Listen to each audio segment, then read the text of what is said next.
Hi and welcome. Can you tell us who you are and where you're from? Okay, I'm Sue Wright from the Danish School of Education, Aarhus University, Denmark. And you're a policy researcher, I think. Well, I'm studying the reform of higher education, and that involves international policy and national policies. And could you tell me something about the work you're doing then on the reform of higher education? Yeah, over the last 5 years, with a team of researchers, I've been studying the Danish university reform. They passed a law in 2003, so I just arrived in Denmark just as they were passing the law, and managed to get a research grant and get a group of people together. And so we've been following the process of this reform as it's been put into effect and how the universities have responded to it. And very briefly, what is the substance of those reforms? There's three main angles to the reforms. First of all, the aim was to keep Denmark's position as one of the richest countries in the world by repositioning the universities into the knowledge economy. That was priority number one, I think. The second thing was, at the same time, they've been doing a general reform of the whole of the public sector in Denmark, where they've brought in what's called frame and aim steering as a much more political way of controlling and steering the public sector. And the universities have been treated like a public sector organisation, like any other part of the public sector, and brought under that aim and frame steering. And the third one slipped my mind for the minute. And what's been the impact on the universities? Well, one of the main things they did was to... this is the third thing, which is that there's been a long debate in Denmark about the leadership and management of the universities. In 1970, they had a law which was meant to be one of the most democratic systems of running universities in Europe. And the 2003 law was thought of generally as reversing that law. There's been little steps all the way along the way, and this was really the culmination of what the Danish industry calls the manager's right to manage, or the leader's right to lead. So the key thing that was brought in with this law was the abolition of elected boards to run the university at central level, at faculty level and at institute level. And instead, a new managing board with a majority of external people who've got nothing to do with the university are to set the priorities and the main line and direction of the university.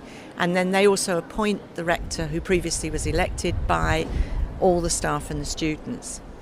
And that must have been quite unpopular in some circles. Well, it was very unpopular in a lot of circles, but also there was a feeling of dissatisfaction with the way that the universities were running before that. As an outsider coming into this situation, what struck me was that they've kind of talked in two different extremes. Either they have democracy, oh no, democracy isn't working, so we'll get rid of that and we'll have an appointed system. And yet it seemed to me like if in the line of this conference, if they'd actually done some evidence-based research into what actually were the problems with running the universities, they might have been able to identify some more precise problems that was evident with the so-called democratic model and modified it. But instead of that, they've gone for this very extreme appointed system. And your research, what are you finding from your research? Well, what we've done is we've followed 4 dimensions on these reforms. One from the point of view of the policymakers, one from the point of view of the new boards and the new rectors, another from the point of view of academics, and another from the point of view of students. And what's very clear is that the policymakers and decision makers feel that policy, to my mind, it's a very old-fashioned idea of policy. That policy is something that the great and the good devise, and then it trickles down in an unaltered form to the institutions, reshapes them in its image, and gets down to the academics and students at the staff at the chalk face and reshapes them too. So there is that very strong image of a kind of linear policy. What we're finding in contrast to that is that the process is contested all the way along. And although the policy has been set up with a whole range of pretty severe technologies which are trying to implement it in its own image, in fact, there are diverse understandings of what those technologies are. There's diverse combinations of them.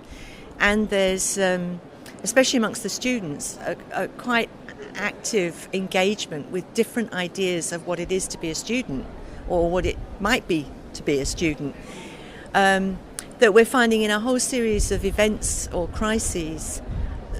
These debates are coming to the surface. So it's contested and continues to be contested. It is. Or subverted even. Well, yes. I'm not sure I'd go quite as far as that. But the issue that is really problematic for me is the academic engagement, with the academics' engagement with this. Because they, to some extent, they've stood against. Some of them have stood against these reforms, and it strikes me that what's happening is that people are getting stuck in a discourse about, or whatever they're saying is turned by the policymakers into a discourse. The golden age of universities, which is gone and never existed. Of course. And there's very little discursive space to actually generate a forward-looking image of the university that incorporates some of the values that the oppositional academics want to see continue, which doesn't get labelled as backward-looking and old-fashioned. But isn't that an issue in every university system today? I think it is. And so what we're doing is we're studying the particular formation that's taking in Denmark, but it gives our results a slightly wider relevance, because the problems that the Danish academics are having I don't think is unusual, but obviously there's a particular form that's taking. For example, the minister announced this reform as setting universities free. And academics understood that to in line with their aspirations for institutional autonomy and academic freedom. But what the minister means by that is that the universities are being made into what's called in Denmark self-owning institutions. And people misread that as autonomous. No, they're separated from the bureaucracy such that the minister can engage with them in a contract which sets out the political aims for the sector and the performance indicators, which makes them more clearly steered by the government. So that's an example of where the minister is using freedom in one way and academics are using it in another way, and then to a large extent they're talking past each other. So academics aren't really managing to engage the minister and say, what does this idea of freedom mean? What are the implications for academic work?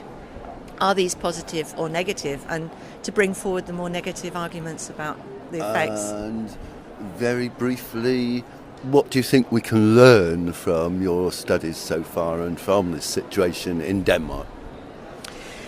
Well, at the last meeting of the OECD Ministers of Education, the minister from Denmark was the only one to vote for the most extreme version of the future scenarios for the university that the OECD put forward. And I saw the video of the meeting, and there was a kind of giggle or titter went round the room. And the union person who came back from that meeting said that people were muttering about the Danish disease. And the Danish disease is so called is going for the most extreme version of whatever reforms are available. So I think our study of Danish higher education reform might be a good one to look at from that point of view. We hope they do. And if people want to know more about your work, where can they find this out? We have a website on the Danish School of Education, you can either find it through the research group that we have, which is called, we're grand here, we call it EPOK, but in Danish spelling that's EPOKE. So if you go into that research group, you'll find our project, or else if you go through my name, you'll get to our project. Thank you very much. That's great.